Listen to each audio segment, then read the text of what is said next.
என் தமிழ் சொந்தங்களே, இந்த வீடியோ கொஞ்சம் பாருங்க. இந்த கழுகு இருக்கு பாரு, ராஜாளி இருக்கிறதுலயே உயரமான மரத்துல தான் உயரமான இடத்துல அது கூடு கட்டும். கவனிச்சிருக்கீங்களா? கீழே எல்லாம் கூடு கட்டாது, ரொம்ப உயரமான இடத்துல கூடு கட்டும். அந்த கூடு அது எப்படி கட்டும்னா, முட்டை போட்டு குஞ்சு பொரிக்கிறதுக்காக அது அந்த கூடை கட்டும். முட்களால் தான் கூடை கட்டும். அந்த அவுட்டர் லேயர் இருக்கு இல்லைங்களா, சுவர், அது முள்ளால தான் கட்டும்.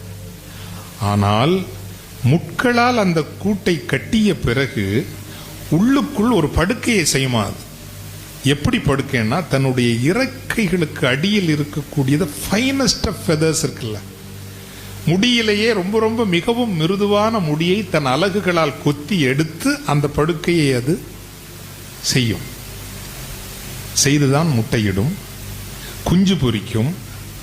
ஆனா இந்த குஞ்சுங்களுக்கு பறக்கணும்னு ஆசை வருமா? வராது. ஏன்?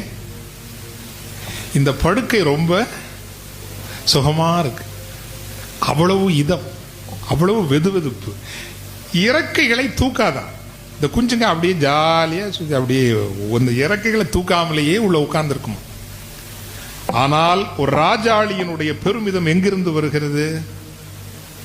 அது வானை அளப்பதால், அது வானை கைப்பற்றுவதால் தான் ராஜாளிக்கு பெருமிதமே தவிர, கீழே பூமியில் சுற்றி கொண்டிருந்தால் ராஜாளிக்கு பெருமை கிடையாது. அதே போல சூரியனை பார்த்து நேராக பறக்கக்கூடிய ஒரே பறவை எந்த பறவை? ராஜாளி. கழுகுலை நிறைய இருக்கு, பருந்து இல்லை. ராஜாளி மட்டும்தான் நேரா பார்த்து பறக்கும் சூரியனை.